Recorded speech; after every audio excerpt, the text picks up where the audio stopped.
Welcome to ಶ್ರೀವಿಕ್ news. ಸಕಲ ಮಾನವ ಕುಲಕ್ಕೆ ಶುಭವನ್ನು ಕೋರುವ, ಆತ್ಮಾರ್ಪಣೆ ಮಾಡುವ, ಮನೋಬಲವನ್ನು ಕೊಡುವ ರಾಮನ ದೂತನಾದ ಹನುಮನ ಜಯಂತಿಯ ಶುಭಾಶಯಗಳು. ಬುದ್ಧಿರ್ಬಲಂ ಯಶೋಧೈರ್ಯಂ ನಿರ್ಭಯತ್ವಂ ಮರೋಗತ ಅಜಾಡ್ಯಂ ವಾಕ್ಪಟುತ್ವಂ ಚ ಹನುಮಾನ್ ಸ್ಮರಣಾತ್ ಭವೇತ್. ಹನುಮ ಜಯಂತಿಯನ್ನು ದೇಶಾದ್ಯಂತ ಸಂಭ್ರಮ ಸಡಗರದಿಂದ ಆಚರಿಸಲಾಗುತ್ತದೆ. ವಿವಿಧ ರಾಜ್ಯಗಳಲ್ಲಿ ವಿವಿಧ ರೀತಿಯಲ್ಲಿ ಹನುಮನ ಜಯಂತಿಯನ್ನು ಆಚರಿಸಿದರೂ ಹನುಮನ ಮೇಲಿರುವ ಭಕ್ತಿ ಭಾವನೆಯನ್ನು ಬಣ್ಣಿಸಲು ಅಸಾಧ್ಯ. ಇದೇ ರೀತಿ ಹನುಮ ಜಯಂತಿಯ ಮಹೋತ್ಸವವನ್ನು ಯಲಹಂಕ ಸಂತೆ ಸರ್ಕಲ್ ಬಳಿ ಇರುವ ಶ್ರೀ ವೀರಾಂಜನೇಯ ಸ್ವಾಮಿ ದೇವಸ್ಥಾನದಲ್ಲಿ ಬಹಳ ವಿಜೃಂಭಣೆಯಿಂದ ಭಕ್ತರಿಂದಲೇ ಆಚರಿಸುವುದು ವಿನೂತನವಾಗಿ ಕಂಡುಬಂದಿತು. ಈ ದೇವಸ್ಥಾನದಲ್ಲಿ ಭಕ್ತರಿಗೆ ಉಚಿತವಾಗಿ ಕಲಶ ನೀಡಿ ಕ್ರೈನ್ ಮುಖಾಂತರ ಭಕ್ತರೇ ಕಲಶ ಹೊತ್ತುಕೊಂಡು ಹೋಗಿ ಹನುಮನಿಗೆ ಅಭಿಷೇಕ ಮಾಡಿ ತಮ್ಮ ಮನದ ಕೋರಿಕೆಗಳನ್ನು ಈಡೇರಿಸುವಂತೆ ಹನುಮನನ್ನು ಪ್ರಾರ್ಥಿಸಿಕೊಂಡರು. ಈ ದೇವಸ್ಥಾನದಲ್ಲಿ ಸಾವಿರಾರು ಭಕ್ತರು ಆಗಮಿಸಿ ಹನುಮ ಜಯಂತಿಯಲ್ಲಿ ಪಾಲ್ಗೊಂಡು ಹೋಮ, ಸತ್ಯನಾರಾಯಣ ಪೂಜೆ, ಸೀತಾರಾಮ ಕಲ್ಯಾಣೋತ್ಸವ, ಹನುಮನಿಗೆ ಕುಂಭಾಭಿಷೇಕವನ್ನು ಮಾಡಿ ಭಕ್ತರು ಪುನೀತರಾದರು. ಇನ್ನೊಂದು ಮಕ್ಕಳಲ್ಲಿ ಕರ್ಕೊಂಬಂದ್ರೆ ಕೂಡ ಧಾರ್ಮಿಕ ಸಂಪ್ರದಾಯಗಳು ಬರುತ್ತೆ ಅಂತ ಹೇಳ್ತೀರಾ? ಖಂಡಿತ ಕರ್ಕೊಂಡ್ಬರ್ಬೇಕು ಸರ್ ಮಕ್ಕಳನ್ನ. ಹನುಮ ಜಯಂತಿ ಒಂದೇ ಅಂತಲ್ಲ, ಯಲಹಂಕ ಕ್ಷೇತ್ರದಲ್ಲಿ ಯಾವುದೇ ಹಬ್ಬ ಆಗಿರ್ಬೋದು ಅಥವಾ ಯಾವುದೇ ಮಹೋತ್ಸವ ಆಗಿರ್ಬೋದು ತುಂಬ ಅದ್ದೂರಿಯಾಗಿ ಆಚರಿಸ್ತಾರೆ. ಆ ಕಳಸದ ಕೆಳಭಾಗದಲ್ಲಿ ನವರತ್ನಗಳನ್ನು ಹಾಕ್ತಾರೆ. ಅಲ್ಲಿರ್ತಕ್ಕಂತಹ ವೈಬ್ರೇಷನ್ಸ್, ಇಡೀ ಏನು ಗುರುತ್ವಾಕರ್ಷಣೆ ಇದೆಯಲ್ಲ, ಭಗವಂತನಿಂದ ಸೂರ್ಯನಿಂದ ಬರ್ತಕ್ಕಂಥ ಗುರುತ್ವಾಕರ್ಷಣೆಗಳನ್ನ ಆ ಕಳಸ ಅಬ್ಸರ್ವ್ ಮಾಡಿ ಕೆಳಗಿರ್ತಕ್ಕಂತಹ ವಿಗ್ರಹಕ್ಕೆ ಕೊಡೋದ್ರಿಂದ, ಹಾಗಾಗಿಯೇ ನಾವು ದೇವಸ್ಥಾನಕ್ಕೆ ಹೋಗಿ ದೇವರ ಮುಂದೆ ನಿಂತ್ಕೊಂಡು ಪ್ರಾರ್ಥನೆ ಮಾಡಿದಾಗ ಅಲ್ಲಿಂದ ಬಂದಿರತಕ್ಕಂತಹ ಗುರುತ್ವಾಕರ್ಷಣೆಯ ರೇಸ್ ಅಂತ ಏನು ಹೇಳ್ತೀವಿ, ಆ ಬಲ ಭಗವಂತನಿಗೆ ಬಂದು ಆ ಭಗವಂತನ ನಾವು ದರ್ಶನ ಮಾಡೋದ್ರಿಂದ ನಮಗೆ ತೇಜಸ್ಸನ್ನು, ಒಳಿತನ್ನು ಉಂಟು ಮಾಡುತ್ತದೆ.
ಬಹಳ ಮಹತ್ವ ಇದೆ. ಮಹಾರಾಜನಿಗೂ ಸಹ ಒಮ್ಮೆ ಆ ಪ್ರಸಾದವನ್ನು ತಿರಸ್ಕಾರ ಮಾಡಿದ್ರಿಂದ ಬಹಳ ದುಃಖಕ್ಕೆ ಗುರಿಯಾಗ್ತಾರೆ. ಹಾಗಾಗಿ ಸತ್ಯನಾರಾಯಣ ಸ್ವಾಮಿ ಪ್ರಸಾದ ಮತ್ತೆ ನಿಮಗೆ ಸಿಗೋದ್ರಿಂದ ಯಾರು ಭಕ್ತಿಯಿಂದ, ಶ್ರದ್ಧೆಯಿಂದ, ನಿಷ್ಠೆಯಿಂದ, ನಂಬಿಕೆಯಿಂದ ಈ ಸತ್ಯನಾರಾಯಣ ಸ್ವಾಮಿ ಮಧುವನ್ನು ಮಾಡ್ತಾರೆ. ಅವರಿಗೆ ಒಂದು ಕಷ್ಟಗಳ ಪಾರಾಗಿ ನಿಮ್ಮಗಳಿಗೆ ನಿಮ್ಮ ಅನುಕೂಲದ ತಕ್ಕಂತೆ ಆ ಭಗವಂತ ಸುಖ, ಶಾಂತಿ, ನೆಮ್ಮದಿಯನ್ನು ಕೊಟ್ಟು ಕಾಪಾಡ್ತಾರೆ. ನಿಮಗೆ ಸತ್ಯನಾರಾಯಣ ಸ್ವಾಮಿಯ ಪಂಚಮಾಧ್ಯಾಯ ಸಮರ್ಪಯಾಮಿ. ಜಯ ಸತ್ಯನಾರಾಯಣ, ಜಯ ಸತ್ಯವಾಗೇಶ, ಜಯ ಸತ್ಯಲಕ್ಷ್ಮೀ ಪತೆ, ಜಯತು ಜಯತು ಪುಂಡರೀಕಾಕ್ಷ ಗೋವಿಂದ.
ನ್ಯೂಸಿಂದ ಬರ್ತಾ ಇದ್ದೀನಿ. ಓಕೆ. ಇಲ್ಲಿ ಹನುಮಂತ ಜಯಂತಿ ತುಂಬ ವಿಜೃಂಭಣೆ ನಡೀತಾ ಇದೆ ನಮ್ಮ ಯಲಹಂಕ ಓಲ್ಡ್ ಟೌನಲ್ಲಿ. ನಿಮ್ಗೆ ಏನು ಅನಿಸ್ತಾ ಇದೆ ಇಲ್ಲಿ ಬಂದಿದ್ದಕ್ಕೆ? ಇಲ್ಲ, ಇಲ್ಲಿ ಬಂದಿರೋದು ಖುಷಿ ಇದೆ, ದೇವರ ಭಕ್ತಿಗೆ ನಾವು ಇದಾಗಿರೋದು ಖುಷಿ ಇದೆ. ಮತ್ತು ಒಂದು ಈ ವರ್ಷನೇ ಇರ್ತಲ್ಲ, ಯಲಹಂಕದಲ್ಲಿ ಹನುಮಂತ ಜಯಂತಿ ಅನ್ನೋದು ವರ್ಷನೂ ಅಷ್ಟೇ ವಿಜೃಂಭಣವಾಗಿ ನಡೆಯುತ್ತೆ. ಮತ್ತು ಎಲ್ಲ ಇದರಲ್ಲೂ ಪಾಂಪ್ಲೆಟ್ ಇಶ್ಯೂಸ್ ಮಾಡ್ತಾರೆ. 2 ದಿವಸ ಮುಂಚೆನೇ ಕ್ಲೀನಿಂಗ್ ಆಗಿರ್ಬೋದು, ಮತ್ತು ಬರೋ ಭಕ್ತಾದಿಗಳಿಗೆಲ್ಲರಿಗೂ ಒಬ್ರಿಗೂ ಮಿಸ್ ಆಗ್ದಂಗೆ ಪ್ರಸಾದ ಸಿಗೋದಾಗಿರ್ಬೋದು, ಸತ್ಯನಾರಾಯಣ ಪೂಜೆಯಿಂದ ಹಿಡಿದು ಪ್ರತಿಯೊಂದು ಅರೇಂಜ್ಮೆಂಟ್ ಕೂಡ ತುಂಬ ಉತ್ತಮವಾಗಿ ಮಾಡ್ತಾರೆ. ಮತ್ತು ಇದೊಂದು ಹನುಮಂತ ಜಯಂತಿ ಒಂದೇ ಅಂತಲ್ಲ, ಯಲಹಂಕ ಕ್ಷೇತ್ರದಲ್ಲಿ ಯಾವುದೇ ಹಬ್ಬ ಆಗಿರ್ಬೋದು ಅಥವಾ ಯಾವುದೇ ಮಹೋತ್ಸವ ಆಗಿರ್ಬೋದು ತುಂಬ ಅದ್ದೂರಿಯಾಗಿ ಆಚರಿಸ್ತಾರೆ. ಅದನ್ನು ನಾನು ಹೇಳ್ಬೋದು. ಮತ್ತು ಬಂದಿರೋದಕ್ಕೆ ದೇವರ ಪಾತ್ರಕ್ಕೆ ಪ್ರಿಪೇರ್ ಆಗಿರೋದಕ್ಕೆ ನನಗೆ ಖುಷಿ ಇದೆ. ಅಂದರೆ ಧಾರ್ಮಿಕ ಕಾರ್ಯಕ್ರಮಗಳು ಇಲ್ಲಿ ತುಂಬ ಚೆನ್ನಾಗಿ ನಡೆಯುತ್ತೆ ಅಂತ ಹೇಳ್ತಾರೆ. ಫಾರ್ ಎಕ್ಸಾಂಪಲ್ ಹೇಳಬೇಕು ಅಂದರೆ ಧಾರ್ಮಿಕ ಕಾರ್ಯಕ್ರಮ ಶ್ರೀರಾಮನವಮಿ ಬರುತ್ತೆ. ಶ್ರೀರಾಮನವಮಿ ದಿವಸ ಬೆಳಿಗ್ಗೆ ನಮಗೆ ಸ್ಟಾರ್ಟ್ ಆಯಿತು ಅಂದರೆ ಎಲ್ಲ ಭಕ್ತಾದಿಗಳು ಪ್ರಸಾದ ಆಗಿರ್ಬೋದು, ಅವತ್ತಿನ ಪೂಜೆ ಆಗಿರ್ಬೋದು, ಅವತ್ತಿನ ಅಲಂಕಾರಗಳಾಗಿರ್ಬೋದು, ದೇವರಿಗೆ ನೋಡೋದೇ ಎಷ್ಟೋ ಚೆನ್ನಾಗಿರುತ್ತೆ ಅಲಂಕಾರಗಳೆಲ್ಲ. ಅದೊಂದು ತಿಳ್ಕೊಳ್ಳೋಕ್ಕೆ ಒಂದು ಬೆಸ್ಟ್ ಪ್ಲೇಸು ಮತ್ತು ಬೆಸ್ಟ್ ದಿನ ಅಂತ ಹೇಳ್ಬೋದು ಅಷ್ಟೇ. ಹನುಮಂತ ಜಯಂತಿ ದಿನ ನೀವು ಇಲ್ಲಿ ಬಂದಿದ್ದೀರಾ. ಸೊ ಇಲ್ಲಿ ಭಕ್ತಾದಿಗಳ ಜೊತೆ ಈ ದೇವಸ್ಥಾನ ನೋಡಿದ್ರೆ ನಿಮ್ಗೆ ಏನು ಅನ್ಸುತ್ತೆ? ತುಂಬ ಖುಷಿ ಆಯಿತು. ತುಂಬ ಜನ ನಮ್ಮ ಹಿಂದೂ ಜನ ದೇವರುಗಳಿಗೆ ಎಷ್ಟು ಸಹಕಾರ ಕೊಟ್ಟು, ದೇವಸ್ಥಾನದವರು ಅಷ್ಟೇ ಸಹಕಾರ ಕೊಟ್ಟು ಎಲ್ಲ ರೀತಿಯ ಸೌಕರ್ಯ ಮಾಡಿ ಎಲ್ಲ ಚೆನ್ನಾಗಿ ನಿರ್ವಹಿಸ್ತಾ ಇದ್ದಾರೆ. ಜನನೂ ಅಷ್ಟೇ ಸಹಕರಿಸಿದ್ದಾರೆ. ಪ್ರಸಾದ ವಿನಿಮಯ ಇದೆ. ಟ್ರೈನ್ ಮೂಲಕ ಜನಗಳಿಂದ ದೇವರಿಗೆ ಅರ್ಚನೆ ಮಾಡಿ ಹೂವು ಎಲ್ಲ ಹಾಕಿ ಮೇಲ್ಗಡೆ ಇಷ್ಟೊಂದು ಜನಗಳಿಗೆ ಸೌಕರ್ಯ ಮಾಡಿದ್ದಾರೆ. ತುಂಬ ಖುಷಿಯಾಯಿತು. ನಮ್ಮ ಯಲಹಂಕದಲ್ಲಿ ಈ ಥರ ಒಂದು ದೇವಸ್ಥಾನ ಇದೆ. ದೇವರ ಭಕ್ತಿಗೆ ಜನಗಳು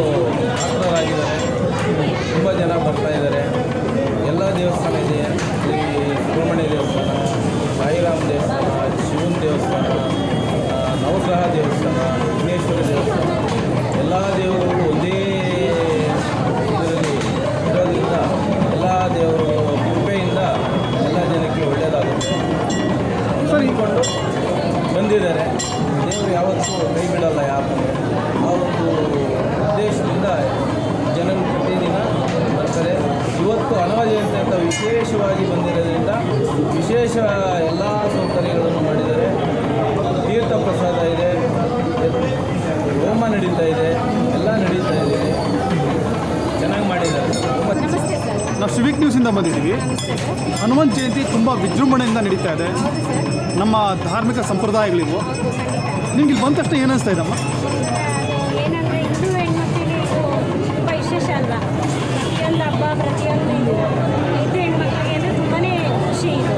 ಹಾಗಾಗಿ ಇದು ತುಂಬ ಖುಷಿ ಆಗುತ್ತೆ ಸರ್. ಪ್ರತಿ ವರ್ಷ ನಡೆಯುತ್ತೆ. ತುಂಬ ಖುಷಿ ಆಗುತ್ತೆ ಇಲ್ಲಿ ಬಂದು ನಾವು ಭಾಗವಹಿಸೋದಕ್ಕಾಗಿ ಅಥವಾ ಏನಾದರೂ ಸೇವೆ ಸಿಕ್ಕರೆ ಮಾಡೋಣ ಅಂತಲೂ ಅನಿಸುತ್ತೆ. ಬಟ್ ತುಂಬ ಖುಷಿ ಆಗುತ್ತೆ ಸರ್. ಹೇಳೋದಂದರೆ ಎಲ್ಲ ರೀತಿಯಲ್ಲೂ ತುಂಬ ಇಷ್ಟ ಆಗುತ್ತೆ ಇಲ್ಲಿ ಬಂದರೆ. ದೇವಸ್ಥಾನ ಅಂದರೆ ಸೊ ಮ್ಯಾನೇಜ್ಮೆಂಟ್ ಹೇಗೆ ಅನಿಸ್ತು ಇಲ್ಲಿಂದ? ಮ್ಯಾನೇಜ್ಮೆಂಟ್ ಚೆನ್ನಾಗಿದೆ ಸರ್. ಇಲ್ಲಿ ತುಂಬ ಚೆನ್ನಾಗಿದೆ ಮ್ಯಾನೇಜ್ಮೆಂಟ್ ಬಗ್ಗೆ ಮಾತಾಡೋಂಗೆ ಇಲ್ಲ. ಎಲ್ಲರೂ ತುಂಬ ಚೆನ್ನಾಗಿ ಇದು ಮಾಡ್ತಾರೆ. ಮತ್ತು ರಾಜಣ್ಣವರು ತುಂಬ ನಿಂತ್ಕೊಂಡು ಮಾಡ್ತಾರೆ. ಮತ್ತು ಹೆಣ್ಮಕ್ಳಿಗಾಗಿ ಏನೇ ಒಂದು ಒಳ್ಳೆ ಕೋಪರೇಟ್ ಕೊಡ್ತಾರೆ.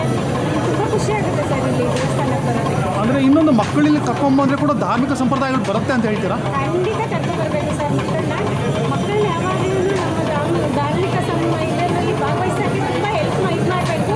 ನಾವೇ ಹಿಂದೂ ಹೆಣ್ಮಕ್ಳು ಇದು ಮಾಡಿ, ಯಾಕಂದರೆ ಇವಾಗ ಮುಸ್ಲಿಮ್ಸ್ ಆಗಲಿ ಕ್ರಿಶ್ಚಿಯನ್ ಆಗಲಿ ಅವರವರು ಸಂಡೇ ಬಂದರೆ ಒಂದು ಚರ್ಚ್ಗೆ ಹೋಗ್ತಾರೆ. ಹಾಗೆ ನಾವು ಮಕ್ಕಳಿಗೆ ನಾವು ಇದು ಮಾಡಬೇಕು ಸರ್. ನಮ್ಮ ಹಿಂದೂ ಸಂಪ್ರದಾಯನ ನಮ್ಮ ಮಕ್ಕಳಿಗೆ ನಾವು ಪ್ರೋತ್ಸಾಹ ಮಾಡಬೇಕು. ನಾವೇ ತಾಯಿಂದಾದ್ರು ಮತ್ತು ತಂದೆ ಯಾರೇ ಆಗಲಿ ನಾವು ಹಿಂದೂ ಹೆಣ್ಮಕ್ಳಾಗಿ ನಾವು ಬನ್ನಿ ಮಕ್ಕಳು ಕರ್ಕೊಂಡ್ಬಂದು ಇದು ಮಾಡಬೇಕು ಸರ್. ಫಸ್ಟ್ ಮೇಯ್ನ್ ನಾವು ಸಿವಿಕ್ ನ್ಯೂಸಿಂದ ಬರ್ತಾ ಇದ್ದೀವಿ. ನಮ್ಮ ಹಬ್ಬಗಳಂದರೆ ಹರಿದಿನಗಳಂದರೆ ತುಂಬ ಶ್ರೇಷ್ಠ. ಆದರೆ ಹನುಮಂತ ಜಯಂತಿ ಅಂದರೆ ಹೇಳೋಕ್ಕಾಗ್ತಾರಂಥದ್ದು. ಇಲ್ಲಿ ನಡೀತಂಥ ಹನುಮಂತ ಒಂಥರ ವಿಭಿನ್ನತೆಯಲ್ಲಿ ಕಾಣಿಸ್ತಾ ಇದೆ. ಸೊ ಏನು ಅಂತ ಹೇಳ್ತೀರಾ? ನಾಡಿನ ಜನತೆಗೆ ಹನುಮ ಜಯಂತಿ ಹಬ್ಬದ ಶುಭಾಶಯಗಳು. ಎಲ್ಲರಿಗೂ ದೇವರು ಆಯುಷ್ ಐಶ್ವರ್ಯ ಆರೋಗ್ಯ ಕೊಟ್ಟು ಭಗವಂತ ಕಾಪಾಡಲು ಕೇಳ್ಕೊಳ್ತೀನಿ. ಇಲ್ಲಿ ಸುಮಾರು ನಾವು 23 ವರ್ಷದಿಂದ ಹನುಮ ಜಯಂತಿ ಕಾರ್ಯಕ್ರಮ ಆಚರಣೆ ಮಾಡ್ತಾಯಿದ್ದೀವಿ. ಇಲ್ಲಿ ಪ್ರತಿಯೊಂದು ಉಚಿತವಾಗಿ ಕಾರ್ಯಕ್ರಮ ಮಾಡ್ತೀವಿ. ಯಾವುದೇ ಕಾರ್ಯಕ್ರಮ ತೊಗೊಂಡ್ರೂ ನಾವು ಉಚಿತವಾಗಿ, ಯಾವುದೇ ಇದುವರೆಗೂ 23 ವರ್ಷದಿಂದ ನಾವು ಒಂದು ರಸೀದಿ ತೊಗೊಂಡಿಲ್ಲ. ಏನಪ್ಪ ಇಲ್ಲಿ ವಿಶೇಷ ಅಂದರೆ, ಈಗ ಸುಮಾರು ಜನ ಅದನ್ನು ಹೆಸರು ಹೇಳೋದಕ್ಕಾಗಲ್ಲ, ದೇವಸ್ಥಾನ ಹೆಸರದಲ್ಲಿ ಲೂಟಿ ಅನ್ನೋದ್ರಲ್ಲಿ ತಪ್ಪೇನಿಲ್ಲ. ಈ ಥರ ಮಾಡೋದ್ರಿಂದ ಏನಾಗುತ್ತೆ, ನಾವು ಆ ಒಂದು ಕೆಟ್ಟ ಹೆಸರು ನಮ್ಮ ದೇವಸ್ಥಾನಕ್ಕೆ ಬರಬಾರ್ದು ಅನ್ನೋ ಉದ್ದೇಶಕ್ಕೋಸ್ಕರ ನಾವು ರಸೀದಿ ಬುಕ್ ಮಾಡಿಲ್ಲ. ಅಲ್ಲಿ ಎರಡನೇದಾಗಿ ನಾವಿಲ್ಲಿ ಏನೇ ಒಂದು ಕಾರ್ಯಕ್ರಮ ಮಾಡಿದ್ರು ಹಣ ಯಾವ್ದಕ್ಕೂ ಸ್ವೀಕಾರ ಮಾಡೋದಿಲ್ಲ. ಇಲ್ಲಿ ಈಗ ನೀವು ಮೊದಲಿಗೆ ಚಿಕ್ಕ ಮೂರ್ತಿ ಇದ್ದಿದ್ದು, ಇವತ್ತಿನ ಬೃಹತ್ ಆಂಜನೇಯ ಕಾರಣ ಏನಪ್ಪ ಅಂದರೆ, ಆಂಜನೇಯ ಮೂರ್ತಿ ಬಂದು ನಮ್ಮ ಮೂರ್ತಿ ಚಿಕ್ಕದಾದ್ರೆ ಕೀರ್ತಿ ದೊಡ್ಡದು. ಪರಮಾತ್ಮನು ಏನು ಕಷ್ಟ ಬಂದು ಹೇಳಕೊಂಡ್ರು ಅದು 1 ದಿನದಲ್ಲಾಗುತ್ತೋ 2 ದಿನದಲ್ಲಾಗುತ್ತೋ ಆ ಪರಮಾತ್ಮನ ಕಷ್ಟ ಬಗೆಹರಿತಾನೆ. ಆ ಒಂದು ನಂಬಿಕೆ ಈ ದೇವಸ್ಥಾನದಲ್ಲಿ ನಡೀತಾ ಇದೆ. ಎರಡನೇದಾಗಿ ನಮ್ಮ ಭಾರತ ದೇಶದಲ್ಲಿ ಈಗ ಕುಂಭಮೇಳ ನಡೀತದೆ. ಕುಂಭಮೇಳ ನಡೆದ್ರೂ ನಮ್ಮ ಅರ್ಚಕರು ತೊಗೊಂಡೋಗ್ತಾರೆ, ಮತ್ತು ತಿರುಗಿ ಅವರೇ ಕುಂಭಾಭಿಷೇಕ ಮಾಡ್ತಾರೆ. ಬಟ್ ಇಲ್ಲಿ ನಮ್ಮ ದೇವಸ್ಥಾನದ ವಿಶೇಷ ಏನಪ್ಪ ಅಂದರೆ, ಕುಂಭ ಯಾರು ತೊಗೊಂಡೋಗ್ತಾರೋ ಅವರ ಕೈಯಾರ ಅವರ ಕಷ್ಟನ ಆ ಪರಮಾತ್ಮ ವಹಿಸೋಕ್ಕೋಸ್ಕರ ನಾವು ಅವ್ರ ಕೈಯಲ್ಲಿ ಕುಂಭ ಮಾಡ್ತೀವಿ. ಆಮೇಲೆ ಈ ಪ್ರಸಾದ ಮುಖಾಂತರ ನಾವು ಮಾಡ್ತಾಯಿದ್ದೀವಿ. ಏನಪ್ಪ ಅಂದರೆ, ಅದಕ್ಕೂ ಅಮೌಂಟ್ ನಾವು ತೊಗೊಳೋದಿಲ್ಲ. ಭಕ್ತಾದಿಗಳು ಏನೋ ಒಂದು ಪ್ರಸಾದಕ್ಕೆ ಪದಾರ್ಥಗಳು ಕೊಡ್ತಾರೋ ಆ ಪದಾರ್ಥ ಮುಖಾಂತರ ನಾವು ಬರೀ 500 kg ಮಾಡಿದ್ವಿ, ಇವತ್ತು 1000 kg ಪ್ರಸಾದ ಮಾಡ್ಕೊಳ್ತಾಯಿದ್ದೀವಿ. ಕಾರಣ ಏನಪ್ಪ ಅಂದರೆ, ಭಕ್ತಾದಿಗಳು ದೇವಸ್ಥಾನ ಮೇಲೆ ಇಟ್ಟಿರೋಂಥ ನಂಬಿಕೆ ಆ ಪರಮಾತ್ಮ ಮಾಡಿದಂಥ ಆಶೀರ್ವಾದ ಅಂತ ಹೇಳಕ್ಕೆ. ನಾವು ಸಿವಿಕ್ ನ್ಯೂಸಿಂದ ಬರ್ತಾ ಇದ್ದೀವಿ. ಹನುಮಂತ ಜಯಂತಿ ವಿಶೇಷವಾಗಿ ನಡೆಯುತ್ತೆ. ಇಲ್ಲಿ ಪ್ರತ್ಯೇಕವಾಗಿ ನಡೀತದೆ. ಯಾಕಂದರೆ ಇಲ್ಲಿ ತುಂಬ ದೇವರ ಪ್ರತಿಷ್ಠಾಪನೆಗಳಾಗಿವೆ. ಅಲ್ಲಿ ಗಣೇಶ, ಇಲ್ಲಿ ನೋಡಿದರೆ ನಮ್ಮ ಸಾಯಿಬಾಬಾ ಇದೆ, ನಾಗರ ಪ್ರತಿಷ್ಠಾಪನೆ ಇದೆ. ಸೊ ಈ ಕ್ಷೇತ್ರ ಏನಂತ ಹೇಳುತ್ತೆ? ನಮ್ಮಲ್ಲಿ ನಮ್ಮ ಮೂಲ ಬಂದು ಆಂಜನೇಯನೇ ಆದಮೇಲೆ ಗಣೇಶನು ಇದು ನವಕಲ್ಲು ಇದನ್ನೇನು ಮಾಡಿದ್ರು, ಒಂದು ದೇವಸ್ಥಾನದ ಕಿತ್ತಿ ತೆಗೆದಾಕ್ತೀನಿ ಅಂದರು. ಈ ಹಬ್ಬದ ಮಹಿಮೆಯಿಂದ ಜನಗಳ ವಯಸ್ಸಿಂದ ಇಲ್ಲಿ ಬಂದು ಇಲ್ಲಿ ಅವರು ಬಂದು ಇಲ್ಲಿ ಕೂತ್ಕೊಂಡ್ರು. ಅವರು ಬಂದು ಕೂತ್ಕೊಂಡು ಅಭಿವೃದ್ಧಿ ಆಯಿತು. ಅಭಿವೃದ್ಧಿಯಿಂದ ಭಕ್ತಾದಿಗಳು ಎಲ್ಲರೂ ಇದು ಮಾಡಿ ಆ ಇದರಲ್ಲೇ ಇದು ಮಾಡ್ಕೊಂಡು ಸರ್, ಈ ಹನುಮಂತ ಜಯಂತಿಯಲ್ಲಿ ಎಷ್ಟು ಜನ ಭಕ್ತಾದಿಗಳು ಬರ್ತಾರೆ? ಸರ್ ಭಕ್ತಾದಿಗಳು 1 ಲಕ್ಷದಿಂದ 1.5 ಲಕ್ಷ ಜನ ಬರ್ತಾರೆ ಸರ್. ಸೊ ಇಲ್ಲಿ ಬೋಟಿಂಗ್ ಇರ್ತದೆ, ಯಾವುದು ಅಂತ ಯಾರಿಗೂ ರಿಸ್ಕ್ ಇಲ್ಲ ಸರ್. ಸೊ ಅಂದರೆ ನೀವು ಇಷ್ಟು ಭಕ್ತಾದಿಗಳನ್ನ ಮ್ಯಾನೇಜ್ ಮಾಡೋದ್ರಲ್ಲಿ ನಿಮ್ಗೇನು ಕಷ್ಟ ಅನ್ಸುತ್ತಾ? ನಮ್ಗೇನು ಕಷ್ಟ ಇಲ್ಲ ಸರ್. ಸೊ ದೇವರ ಕೃಪೆಯಿಂದ ಎಲ್ಲ ಚೆನ್ನಾಗಿ ಎಲ್ಲ ನಡೀತಾ ಇದೆ. ದೇವ್ರ ಕೃಪೆಯಿಂದ ನಮ್ಗೆ ಏನಂತ ಕಷ್ಟ ಇಲ್ಲ ಸರ್. ಈ ಕಲಶ ಪೂಜೆ ವಿಶೇಷವಾಗಿ ನಡೆಯುತ್ತೆ ಅಂತ ಕೇಳ್ಪಟ್ಟೆ.